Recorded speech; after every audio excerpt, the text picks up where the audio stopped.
उत्तराखंड पहाड़ी आर्मी संगठन ने भू कानून और मूल निवास के मुद्दे पर राज्य सरकार को घेरते हुए कहा कि यहाँ यूसीसी कानून से पहले उत्तराखंड में भू कानून की आवश्यकता है।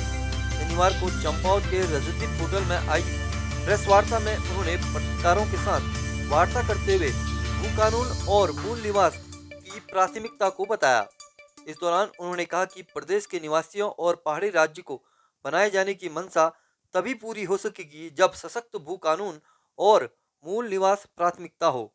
इस दौरान संगठन के अध्यक्ष हरीश रावत ने कहा कि यूनिफॉर्म सिविल कोड प्रदेश की प्राथमिकता नहीं है, बल्कि नौजवानों को रोजगार, किसानों को सहारा, उद्यमिता का विकास, पलायन की रोकथाम यह प्रमुख मुद्दे हैं। लेकिन सरकार ऐसा न करके लोगों को भ्रमित कर रही है। मूल निवास की कट ऑफ डेट संवैधानिक प्रावधानों के अनुसार 26 जनवरी 1950 को निर्धारित की जाए। स्थायी निवास प्रमाण पत्र जैसी व्यवस्था खत्म की जाए। आंध्र प्रदेश, त्रिपुरा, हिमाचल और मणिपुर की तर्ज पर तृतीय श्रेणी और चतुर्थ श्रेणी के पदों पर सिर्फ स्थानीय अभ्यर्थियों को ही मौका मिले। इसके लिए राज्य सरकार एक संकल्प पत्र तुरंत केंद्र सरकार को भेजे। राज्य में पटवारी, ग्राम पंचायत अधिकारी आदि पदों पर स्थानीय भाषा की अनिवार्यता लागू की जाए। संगठन की ओर से बाहरी लोगों के दबदबे को कम करने के लिए खेती वाली जमीन को बचाने के लिए भू कानून लाना अति आवश्यक बताया। इस दौरान उन्होंने कहा कि उत्तराखंड के युवाओं को अब जागरूक होना होगा। हल्द्वानी और देहरादून में रैली कामयाब रही। उन्होंने बताया कि भू कानून जब तक लागू नहीं किया जाता उनका संगठन आंदोलन करता रहेगा। इस दौरान पत्रकार वार्ता में संगठन के महामंत्री ब्रजेश बिष्ट भी मौजूद रहे। भू कानून है ही नहीं। उत्तर प्रदेश के भू कानून में अमेंडमेंट करते आए हैं। 2018 में त्रिवेंद्र सरकार आती है और वो इतना क्रांतिकारी फैसला करती है। धारा 118, 154, 143 ले आती है। 118 हटा के, 154 हटा के 143 लागू कर देती है और कहती है उत्तराखंड के सारे कृषि जमीनों में उद्योगों के नाम पे दी जाए बाहर वालों को, और डीएम महोदय उनको संस्तुति देंगे। ये नियम बनाया, जियो नोटिफिकेशन किया।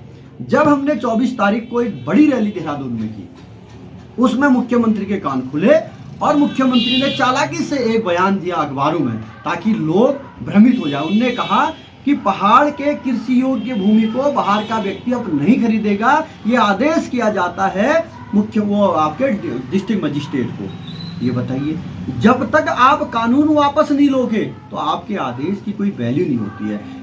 अखबारों की खबरों से लोगों को ये भ्रमित कर रहे हैं। आप सीधे हमारी मांग है 2018 में जो गवर्नमेंट ने, त्रिवेंद्र गवर्नमेंट में अमेंडमेंट किए थे, पहले उस कानून को वापस लो, तब जाके मान्य होगा कि हाँ, इसका मतलब समझिए मुख्यमंत्री धामी जी उस डीएम के आधार पे अपनी स्वयं बेचना चाहते हैं इस उत्तराखंड को। वो कहते हैं अब बाहर का आदमी मेरे पास आएगा, मैं बेचूंगा, क्योंकि बाहर का आदमी नहीं तो कोर्ट चले जाएगा। क्योंकि कानून बना है, कानून बना है तो जाएंगे।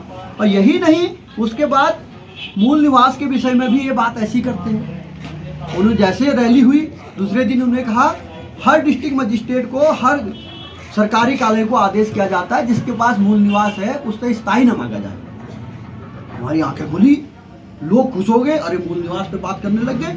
और हमारी आंखें खुली, अरे इन्होंने क्या कर दिया, ये हथौड़ा मार दिया हमारे ऊपर। इनने कह दिया बाहर का जो मूल निवास, बाहर का जो स्थायी निवासी है और हमारा मूल निवासी बराबर हो गया। हम ये नहीं चाहते हैं। हम चाहते हैं हमारे अधिकार, मूल निवासियों के अधिकार हमें चाहिए। और ये लड़ाई हम अभी लड़ रहे हैं। हमने देहरादून में संघर्ष किया, हमने हल्द्वानी में संघर्ष किया, हमने बागेश्वर में भू कानून की चिता जलाई और स्थायी निवास प्रमाण को बहाया वहाँ पर। हमने विज्ञासन में रैली निकाली। अभी कल जो है हमारे इधर क्या कहते हैं ऋषिकेश में रैली है, उसके बाद हमारे टिहरी और स्यालदे में रैली है। ये आक्रोश अब जन जन तक पहुँच रहा है।